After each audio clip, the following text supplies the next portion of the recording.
Welcome once again to SoCo Chat, a podcast where we talk about all things concerning the county of Sonoma here in beautiful and stormy California. I'm your host once again, Paul Gullickson, Communications Manager for the county of Sonoma. Today, we have the great pleasure of having with us Marcie Woychik, Chief Deputy Clerk of the Board of Supervisors here in Sonoma County. She is the key person behind the scenes at all the meetings at the board. We would want to talk with her about all that goes into putting these meetings together and keeping them together throughout the day. But before we do, we'd like to remind you about our trivia question. Be the first to submit a correct answer to this week's trivia contest, and we will make sure you receive one of our cool SoCo Chat coffee mugs. Our question this week is this. On our very first episode, we talked about roads with Supervisor David Rabbitt, this year's chair of the Board of Supervisors. And if you were listening, you learned that one of the things that makes Sonoma County unique is the large number of unincorporated roads that we have. And Chair Rabbitt said if we stretched every road in the unincorporated areas in a straight line, it would go from Sonoma County all the way to this city. What is that city that he mentioned, and how many total miles of unincorporated roads do we have here in Sonoma County? If you know, email your answer to publicaffairs@sonoma-county.org. That's Sonoma Affairs, Public Affairs, one word, at sonoma-county.org. And be sure to include your name and email address so we can get back to you. Well, if you emailed it, you've already given us your address. So give us your phone number so we can give you a call back. Anyway, for now, let's welcome Marcie. Marcie, thank you for being here. Hi, thanks so much for having me. This is very exciting. It is exciting, and it's great to have you for the first time here. First, would you mind starting us off and just explain to our listeners what does the Chief Deputy Clerk of the Board do? It's a great question. The Chief Deputy Clerk of the Board is a division manager in the County Administrator's Office. And this role, my role, is responsible for all of the duties that fall under the title of Clerk of the Board. Mm-hmm. Most of them are mandated services and state mandated requirements that we're... like related to the Brown Act and all the meeting requirements? Yeah, so... or civil code and all the other... Yeah, there's a number of things. They are things such as the board's being responsible for the board's administrative record, mm-hmm. all the process, maintaining the legislative items for any agenda. There could be 40 to 80 items. It relates to the services that we do are assessment appeals, for example, mm-hmm. Which is where members of the public can appeal the basis for which their property taxes are mm-hmm. Applied. We maintain the list of boards and commissions mm-hmm. that people can apply to which be we on. have quite a number. We do. I think it's a good time to plug that. Anybody can apply. We through the Board of Supervisors website, you can find the list, and it shows all of the vacancies that mm-hmm. we have. Yeah, we're always looking for people to fill in. It's a great way to serve the community. Right. Yeah. And there's a lot of other things as well that fall within those duties. Yeah. Well, among your many duties, including keeping all the records of all the meetings and what's happened in the past, including the video records, which is a key part of our connections with the public. Mm-hmm. But you are in many ways the stage director behind the scenes at these Board of Supervisors meetings, right? Oh yeah, it's kind of like a Broadway production. One could wish.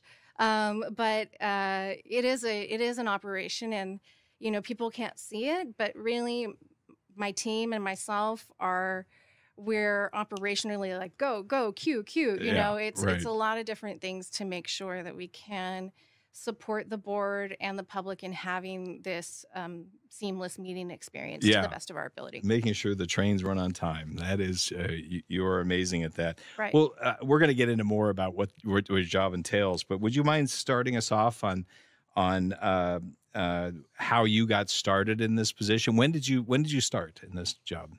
Well, when I was the young age of 5, I thought I'm going to be a chief deputy clerk of the board. Yeah, you read some child's book about it. Yeah, you definitely. It's on the list of careers. Yeah. No, I studied social science research in college, and I was anticipating, hoping to do social science research as a career.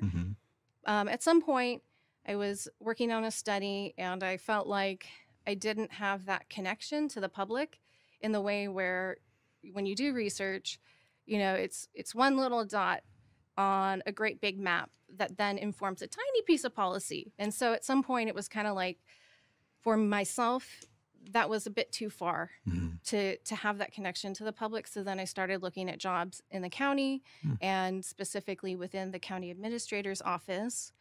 And I started within the clerk of the board division as the clerk for the assessment appeals board.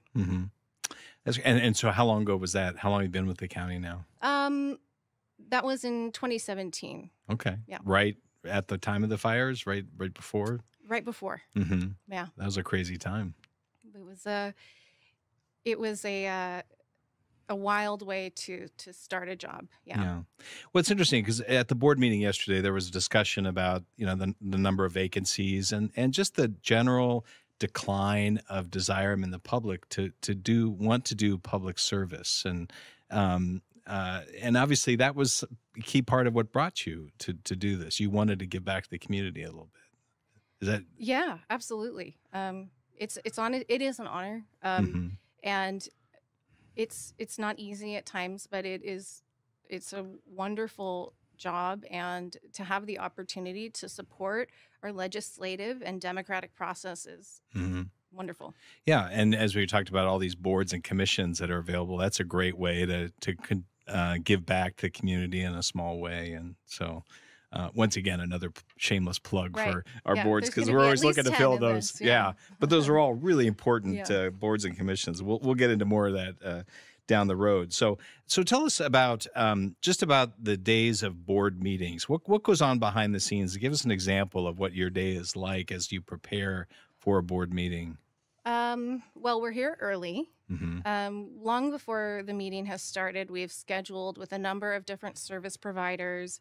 We've made arrangements with people who are receiving any gold resolutions from the board. We've coordinated with staff on presentations.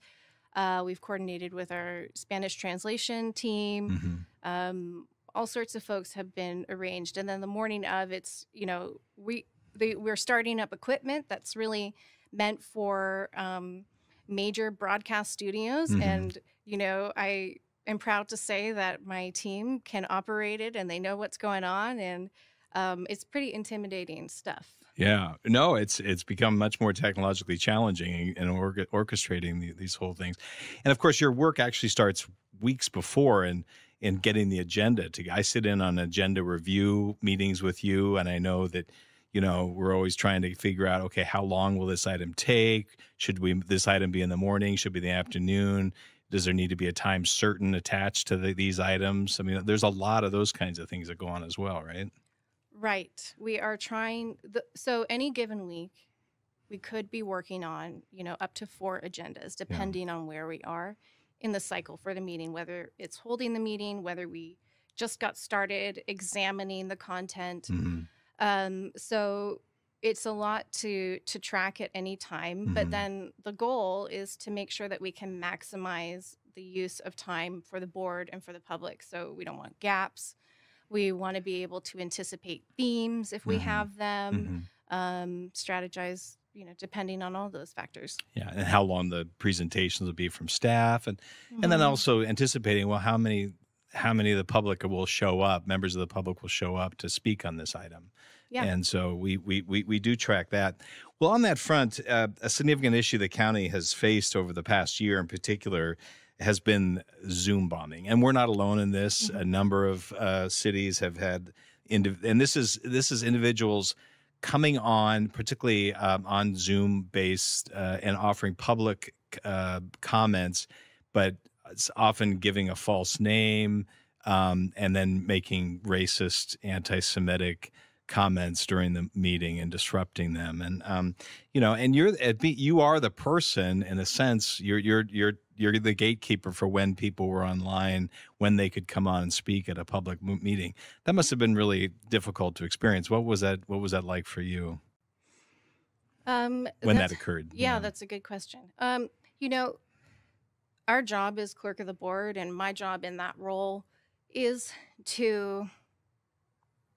we are there to help facilitate the board's interaction with the public on any given item. And a big part of maintaining the integrity of that role is being neutral, you know, when people come to comment and whatnot, and maintaining that kind of decorum. But when people come and it's clear that there's a coordinated effort to do something such as make racist and disruptive comments, it's difficult not to feel like you're a party to that when you're the person unclicking and clicking as people are going through. So in those situations, I would say it's very challenging. But you know, at the same time, I think it's important that that experience is secondary to the people who are the recipients of such comments. It's heartbreaking to hear what some people say, especially when they're cloaked in anonymity, you know, but I think, you know, sometimes people reach out, and I know we've heard it in comms, the communications department, is people asking, why don't we just bleep them or, you know, screen them ahead of time? You don't screen people. When we were offering Zoom-based comments, it's not your job to screen people. Our job is to provide an opportunity for the public to speak on certain agenda items, correct? Absolutely. When people come in person, there's a line that goes through one after the other to make comment when it's called upon for a specific item or for matters not on the agenda. And the same is true when we executed this in Zoom. You know, we'd wait for the hands to raise and then go through and work through the line of the commenters one by one. So in Zoom is very similar. People are lined up and you're just clicking and saying it's your turn, right? Oh, absolutely, yeah. Yeah. So, but you do ask. You know, we don't screen, but we do ask people to give their names. But sometimes they come up with creative names to disguise themselves. Yeah, I think as a process for the way that works, that people do provide a username, but it's just self-submitted. Yeah.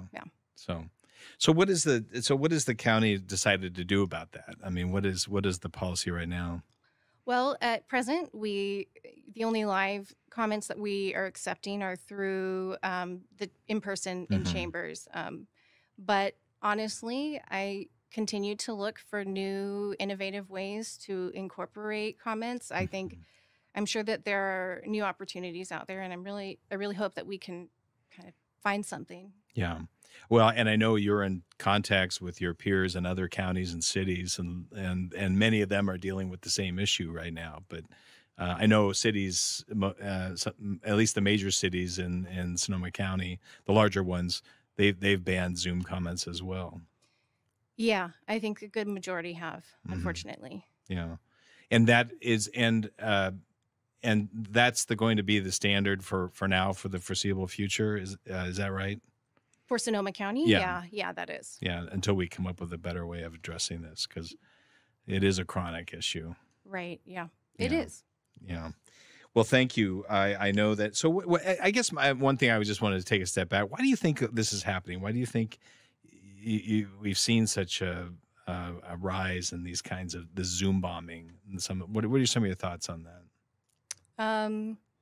Well, I think, you know, from what we've seen kind of across the board, public meetings have become an opportunity for people to kind of say kind of whatever they want. And that's the nature of the forum.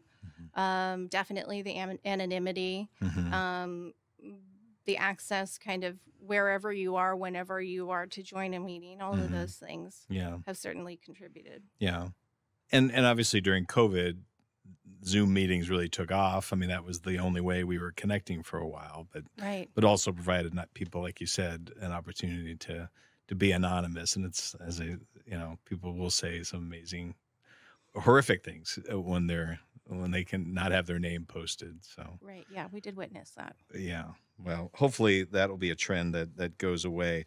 Um, well, we also know that you're constantly working. Your focus is not on, and your heart is not on preventing people from speaking. You want to create more opportunities for people and promoting opportunities for the public to speak.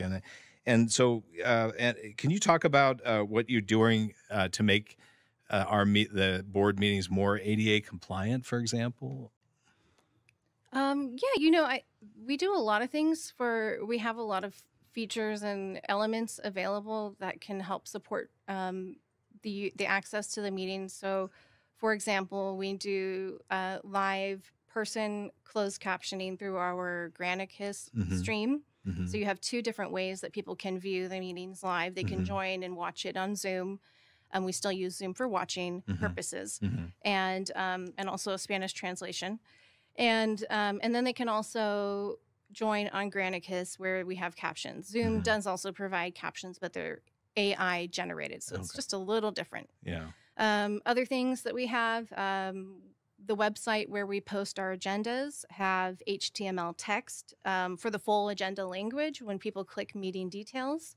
And then also any item that goes before the board has a hyperlink associated with it. There's the calendar year and then a 4-digit number that they'll see. And if people click that, then it'll lead them to the content for the item, which includes HTML text for the full staff report, which is wonderful that we have that. And then, things like, and this is not new technology, by the way, but we do have assisted listening devices within the chambers. And as things come up, we get contacted for accommodations on occasion, and we welcome them, and we work with people to see how we can support them.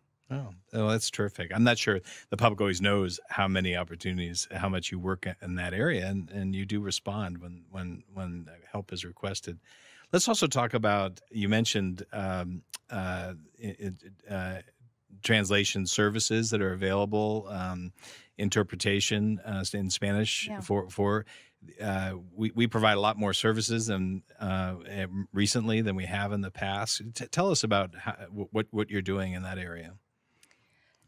Currently, for all of our regular meetings, or as a technicality, it's referred to as a special meeting, but basically when there's a meeting with regular content where the board is discussing content in front of the public, then we provide Spanish translation through Zoom. And recently we have acquired these very useful headsets. What do you call them? I have to give my colleagues in the communications division a plug, because they let us know about these, but they are for silent discos. Silent discos. They're designed for silent discos. So, you can plug in your silent disco headset and access the translation in Zoom.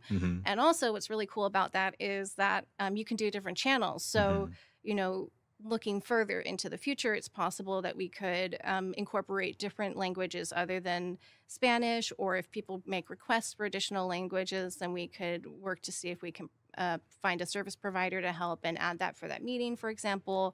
It does give us a really neat opportunity to expand translation services. Yeah. And so what's really cool about these headsets is that we don't have to have an interpreter in the board chambers anymore. We can actually just have them on Zoom, providing for both Zoom audience as well as those in chamber, right? Right, exactly. Yeah. Yeah. And that cuts down on the cost as well as the challenges, because sometimes having somebody in the chambers interpreting, it can be a distraction in many respects. So. Sure. And when you can work with people who work all across the country or all across the world, then you have more opportunity to find people. Our translation team have been phenomenal in helping to educate me about the fact that this is really technical language and it's difficult. We're constantly asking people to slow down for interpretation. And so finding people who are able to provide simultaneous translation for this type of content is not easy. Yeah, that's a huge. And even if you come and speak in the board chambers, you'll see there's a little sign on on the lectern saying, "Please speak slowly," and that's for everybody's sake, but particularly the interpreters on that. Yes. So, Yeah. but well, that's great. I know that's a lot of work and a lot of logistical challenges, but you really provide an incredible service by doing that. Well, tell us in a general sense, what is it that you like most about your job? I know you have a lot of challenges, but I know there's a lot of things you do like about your job. What do you like most? What do I like most? Well, the clerk of the board team is phenomenal, and I feel so fortunate to work with them. We laugh a lot, and we have a lot of rigidity in the type of work that we do. There's not a lot of flexibility in the mandates and whatnot, and so to have a team who's got a great attitude and here to do the work to the best of our ability is wonderful. And also, on a personal level, I get exposed to and learn about everything that happens in the county, little bits of knowledge about different bridges and engineering elements and, permitting procedures, things that make people at cocktail parties really excited to chat, like I get excited about that stuff. So yeah. we could talk together Yeah, at those parties. It's that I really enjoy. Yeah, I hear you. Well, I have to ask, what do you like least about your job? What's the most challenging thing? I would say the least is probably also both kind of like a rose and a thorn in the sense that, the work that we do and that we facilitate is a part of making sure that services are provided and that needs are met and that issues that arise are addressed. So, if everything was running smoothly, none of us would have a job in the sense that not smoothly, but in the sense that if things weren't occurring in the world that required, the use of government support, then we wouldn't have jobs. So sometimes it can be disheartening to kind of know that there's so much going on and to feel like it can never all get solved. Yeah. But at the same time, we get to be a part of the solution process. Yeah. And helping further democracy along and reaching solutions. Yeah. So you play an integral role in that. Well, let me, if in our last few minutes, I just want to tap into your personal side. I know this, but many of our listeners are probably unaware that you have a real passion for singing. You're used to being in front of a microphone, for example, and tell us a little bit about your singing, and is there a particular song you like to sing when you're on karaoke night when you're out at those parties? Oof. Well, really, probably. What's your go-to? Truly, the go-to. Tell us about singing songs I want to sing at karaoke. People don't want to hear, but yeah, I do. I love singing. I grew up singing in a church where I got to sing kind of like contemporary music, classic hymns, gospel. So from a music perspective, it gave me exposure to different elements of different styles of music, which was really fun. But yeah, and then just moving forward for me, I think singing is kind of meditative. It's one of those things where when you're doing it, no other thoughts are able to enter your brain. So it's really, really fun in that regard. And then I would say karaoke songs. Probably a top two go-tos are like Pat Benatar, Heartbreaker. Oh, that's a good one. And Give Me One Reason. Okay. Okay. Yeah. Well, I'm going to leak a secret to our listeners that we actually had a skit one time here in our office, and we had a chance to hear you sing, and you are amazing. So I just want to say I expect to hear an album soon. So thank you. Put that out for us. And so I'd rather hear you on a karaoke night than me, singing "Don't Stop Believing." You don't want to hear that. You can't unhear that.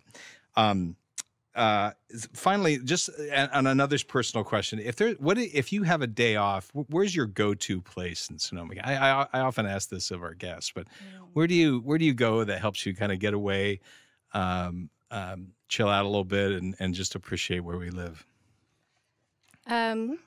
Well, I have two big, beautiful dogs, and so I love. What kind of dogs are they? One is a German Shepherd mix, and the other is an Anatolian Shepherd. Cool. So I love to walk them, and they're high energy. So any dog-friendly trail truly is amazing. But then I would say the other place that is a little bit of a hidden gem. So there may be some people that get mad at me for saying we won't this, tell anybody. Is Del Rio Woods. Oh, it's nice. a Sonoma County park on the Russian River, but it's up off of South Fitch Mountain, I think. And it's amazing. It's really isolated, and there's not a lot of parking spots, so do not park on the street. You will get towed. But it creates this just really nice feel in the summer months. I love it. Well, thank you for thinking that. We'll keep that between us and all the listeners. Secrets blown. Yeah, secrets blown. Well, listen, thank you so much for being here, Marcie. And as a thank you for being our guest, we'd like to present you with one of our SoCo Chat coffee mugs. Thank you. Yes. And to our listeners, we also, once again, would like to give you a chance to win one of our coffee mugs. Be the first person to submit a correct answer to this week's trivia contest, and we will make sure you receive one. Our question again is this. On our first episode, we talked about roads with Supervisor David Rabbit. He mentioned how this is one of the unique things about our county is that we have a vast array of rural roads, and Chair Rabbit said if we stretched all these roads together, it would go from Sonoma County all the way to this U.S. city. What is that city, and how many total miles of incorporated roads does Sonoma County have? If you know the answer, email it to publicaffairs@sonoma-county.org. That's Sonoma Public Affairs, one word, at sonoma-county.org. And be sure to include your phone number so we can let you know if you won. Also, if you have any general comments about this or any other segment, or have a question for Marcie we could pass along, please email us at that same address, publicaffairs@sonoma-county.org. Thank you all, and we hope you continue to follow us on follow SoCo Chat on Spotify, Apple Music, Amazon, and of course, YouTube. We'll see you next time. Thank you, Marcie. Thanks.